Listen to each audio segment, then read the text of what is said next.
Welcome to another episode of The Brand Called You, a podcast and podcast show that brings you leadership lessons, knowledge, experience, and wisdom from thousands of successful individuals from around the world.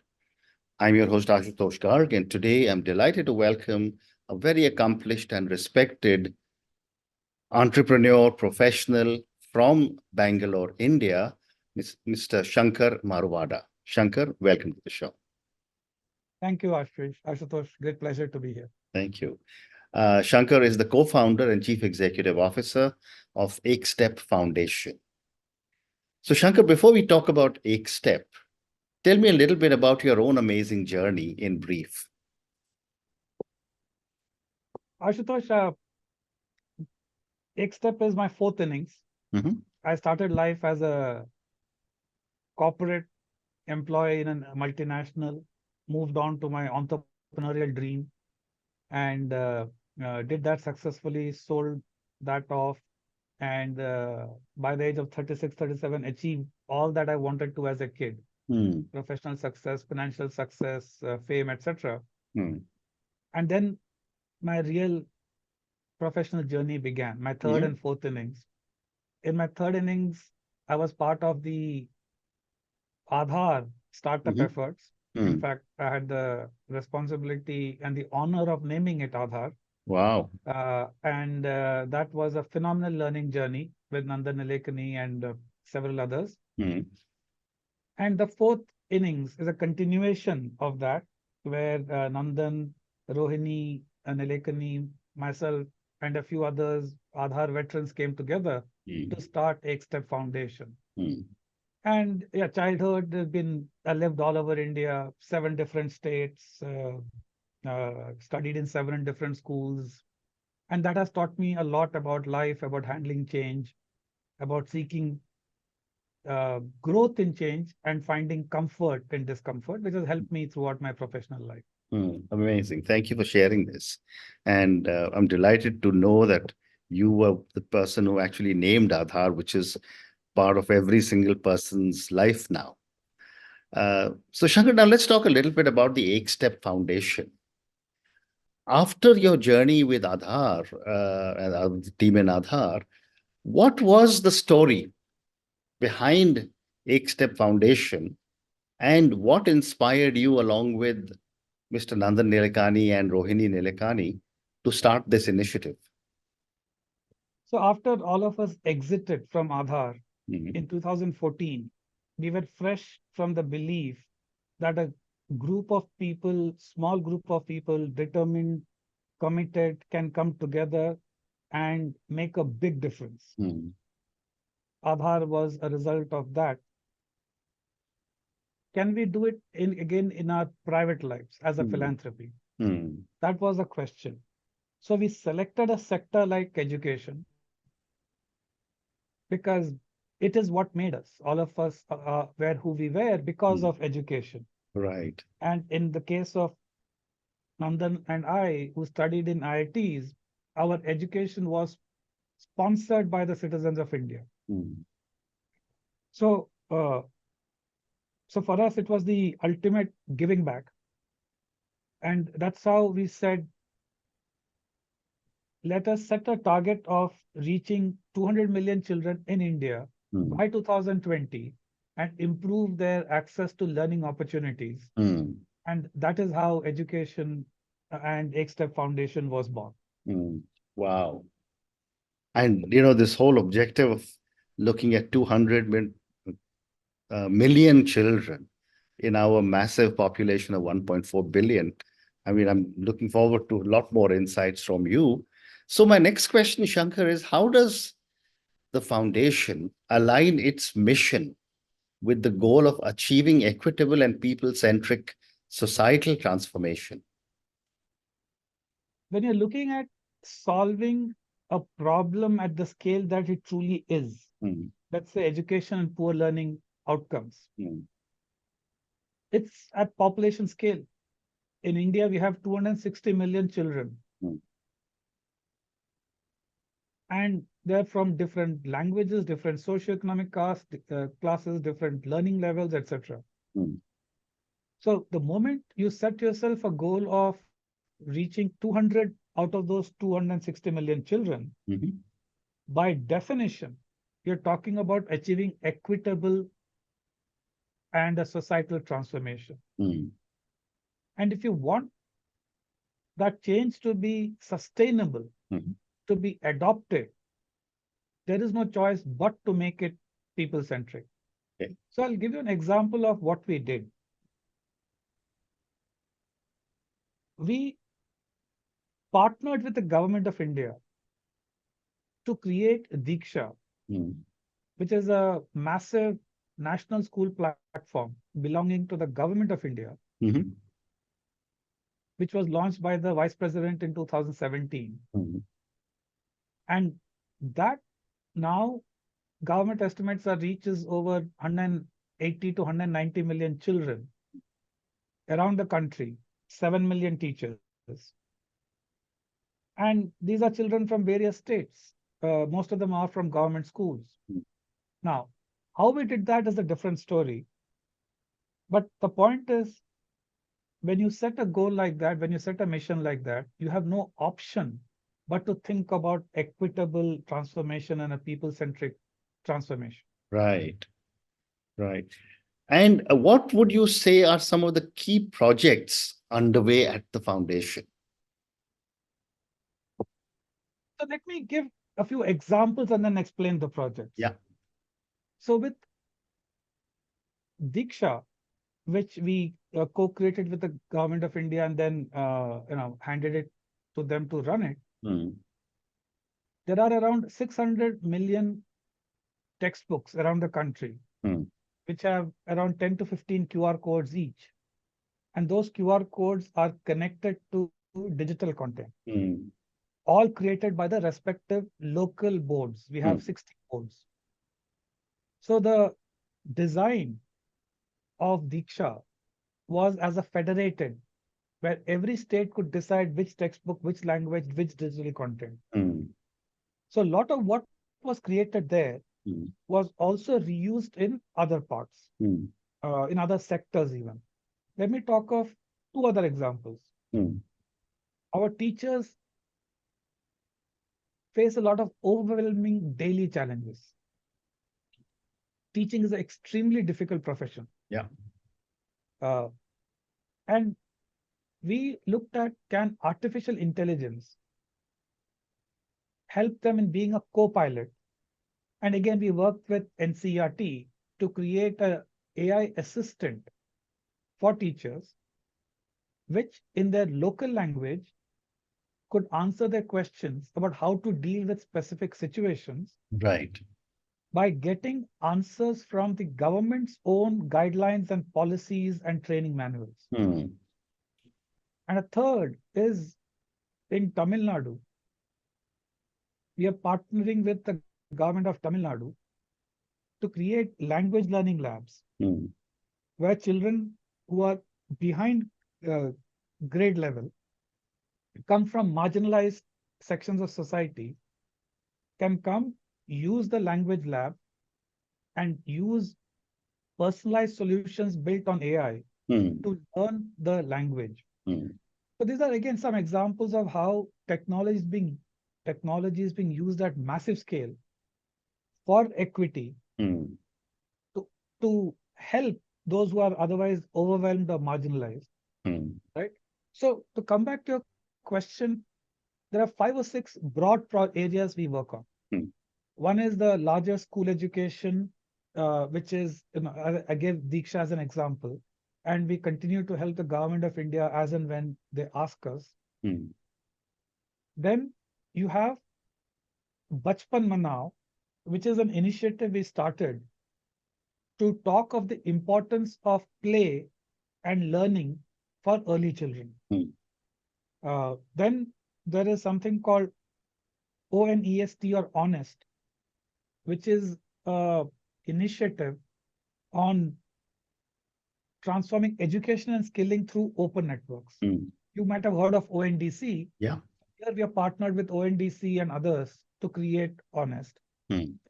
Two big initiatives in AI. One is around language and learning. You might have heard of Bhashini. The government of India infrastructure. So we partner with them, and that provides a lot of AI-related services to many other government sectors. I explained about the language learning in Tamil Nadu. Another initiative we have is People plus AI, which is how do you keep people at the center while designing AI solutions. And a couple of others are building digital public goods like Sunbird and getting others to adopt digital public infrastructure, because everything that EkStep creates is completely open source and free for anyone to use. So these are a range of projects we are working on, and all are exciting, and we think all of them can go on to be transformative. Amazing. Thank you. What a great response. And I didn't realize the width of areas that EkStep is working on. But Shankar, my next question, and this is probably faced by most startups, and you, of course, have such amazing parentage. What were some of the challenges that EkStep overcame that led to a significant learning opportunity? Great question. When you take on a mission the size and complexity that we do, the one thing you're guaranteed is you will face challenges. Yeah. Let me talk of 3 of them. First, it was obvious in hindsight, but we started with a tech-led approach where we created this fancy technology and engaging content for children available through mobile phones. As we were doing research around it, there was this mother who saw the thing and said, this is all very nice, sir, etc. But I could make out from the face that there's something not right about it. So the researcher kind of probed further. And then as I was reviewing the results, the mother made an important point. Sir, all of these nice things are like the pickle with the rice. It's okay as a side dish. It's okay to add flavor and make the meal more enjoyable. It is not the meal. Right. What is the meal? Obvious question. The textbook, the formal curriculum is the meal. So then we switched the whole approach to be a people-led approach, where the whole system trusts textbooks. Technology helps that process to get better, which is again a people plus approach. Less technology can sometimes be better. Technology that works in conjunction with the physical world works better. One big learning. Second learning was the role of trust in something like education. And for us to reach our target of 200 million, we could not create trust in a matter of months and years. It takes decades. So we realized it is better to partner with those who are already doing this and have the trust of the citizens, the government sector, existing not-for-profit players. So we partnered with them to help them succeed at what they are doing. And the third was a very important question we asked. As a result of this need to partner, we had a choice. We could either make our solution famous, or we could achieve our goal of 200 million without people ever knowing that EkStep exists. Right. After an agonizing 1 to 2 months of deliberation, we chose the latter. So therefore, people have heard of Diksha. They don't know the role of EkStep behind it. And that was a choice we made. The important choice was, what is more important?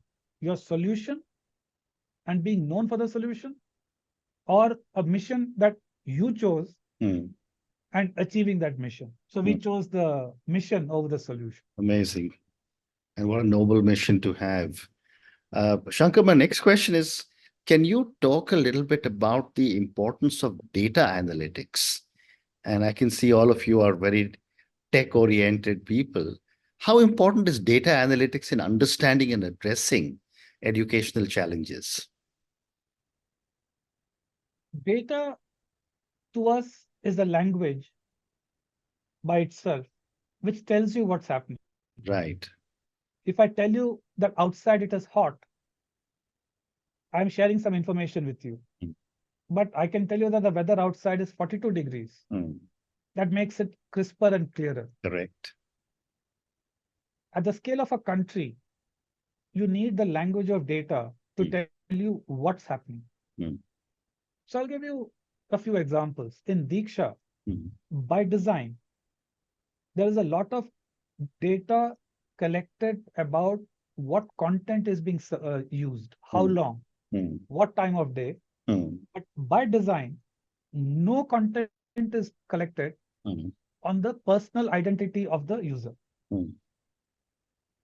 So when you're collecting data, it is tempting to collect more,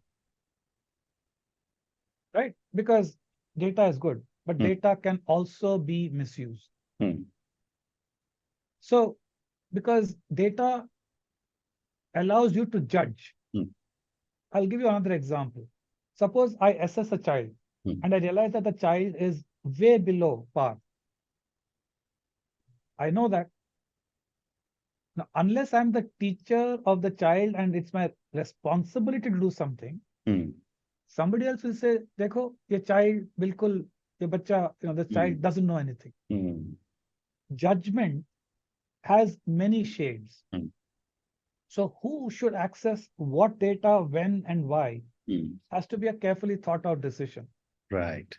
Another example where this is good, Mm. when like with the AI language solution in Tamil Nadu, there are around 240 syllables in the Tamil language. Mm. By making the child read a few phrases and sentences, Mm. through AI, you can know how many of those syllables the child can speak Mm. well. Mm. And basis that, you can give content which is more around the syllables the child is comfortable with. Mm. So you got to know the level of the child. Yeah. You're making the child comfortable by giving them content that they know, Mm. and not uncomfortable by saying you only know 1/4 of the syllables, Mm. right? So it again goes back to being people-centric. Data is a very powerful tool. Mm. Well Like said. any tool, a knife, it can benefit as well as harm. So Mm. it has to be used very carefully. Wow. And given the fact that you work across multiple states, multiple languages, multiple cultures, how do you keep the child at the center of your technology-based solutions? It's very difficult because it's always tempting to be technology-led. Right. We prefer to be people-led, Mm. and people have emotions. People have daily rituals. Mm. They have certain beliefs, comfort, Mm. discomfort. Mm. So in the case of the teacher and that AI assistant example I gave you, the teacher does not work in vacuum. Mm. There is a system around the teacher. So when we looked at what are the teacher's problems, they are overwhelmed. They need an answer to a question in a matter of seconds. Mm. They don't have time to look up books. But there's also the formal system to which the teacher belongs. Mm. The answer that the teacher gets from AI has to be, in a way, approved by the system. Mm. So when we co-created the AI assistant, Mm. that's how we realized that it's not enough to use generative AI to come up with an answer. Mm. The answer should also refer to specific pages of specific documents Mm. that the bot used to create that answer. Right. So we are not making the teacher's job uh, redundant. The teacher cannot hand over responsibility to the technology. Mm. So to create this, a lot of interviews with teachers, with the formal administrators, what works, what does not work. Mm. Similarly, with children, we assume the child is always motivated to learn. Mm. There are a lot of children who are so behind grade, they dread going to school. Mm. they're ashamed, they're embarrassed, they're constantly ridiculed. When you start with such an emotion, you need to create a safe space for them to learn. Mm. That safe space has to be non-judgmental. That is the starting point. How technology can create a safe, non-judgmental space for Mm. practicing Mm. so that the child starts to believe she too Mm. can learn Mm. and starts to realize that learning to read is the first step in reading to learn. Mm. And that switch has to happen in the child, the switch from an unmotivated learner to a motivated learner. Mm. Now, in all of what I said, the word technology I did not use much Mm. because technology is best when it is invisible Correct. in people's lives. So these are some of the ways, and we have a phrase for it. We call it a +1 design. Mhm. Technology should meet people where they are Mm. rather than people meeting technology where it is. Mm. Technology has to seamlessly integrate into the lives of people, children, teachers, Mm. administrators, patients, farmers, whoever. And it has to do so in a way that the extra work, the extra effort they have to do Mm. to use the technology should be minimal. Mm. +1 design is incremental effort Mm. for a transformational change. Well said. Well said. And this is also the same as People Plus that I would imagine. One plus or People Plus that I read about when. Yes. So people plus is the approach to using technology. Mm. +1 design is how we design technology for people plus. Okay. Understand. And Shankar, what role does innovation play in your entire approach? And could you share an example of an innovative project that has had or is making a significant impact? Innovation has been a lifelong obsession for me, Hmm. and it has many misconceptions. Hmm. Innovation is not invention. Innovation is you're creating value because somebody has adopted what you have created, Hmm. solution, and Hmm. that has transformed their life or changed their life for the better. Hmm. I will illustrate with an example. I was telling you about the textbooks where QR codes were added. Mhm. Now, again, a people plus approach made us realize that when children are using textbooks, Hmm. in that particular chapter, chapter 3, physics, grade 5, Hmm. at that point, the child needs some additional content. Hmm. But her world is focused around the textbook. Hmm. So, what if we could imagine that textbook had a little digital window Mhm. through which the child could go and access relevant content and come back? Hmm. So, that digital window was the QR code. Okay. That's an idea. But the innovation Hmm. was in India's complex education landscape. Right. The 250 million children, 61 boards of education, 20 plus medium of instruction, right? How do you create something which the entire country can use?